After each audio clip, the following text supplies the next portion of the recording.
დღეს სასულიერო პირებმა კაჭრეთის ზონის სოფლები აკურთხეს. მანამდე კი წმინდა ნიკოლოზის სახელობის ტაძარში წირვა აღავლინეს.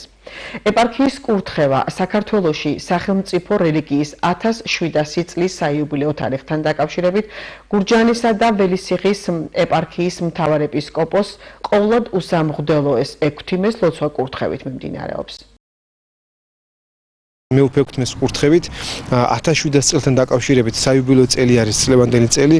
გაქრისტიანების და ჩვენი ეპარქიის კურთხევა გადავწყვიტეთ მეუფე ლოცვა კურთხევით. უკვე მეორე სოფელი, მეორე ესე ვთქვათ ლოკაცია არის სოფელი კაჭრის დღევანდელ დღეს საოცარი ერთობა, ერთსულოვნება დილით შესრულდა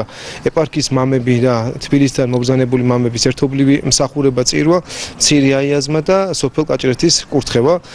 საოცარი ერთობა აჩვენეს, ჩართული იყვნენ ახალგაზრდობა, მადლობა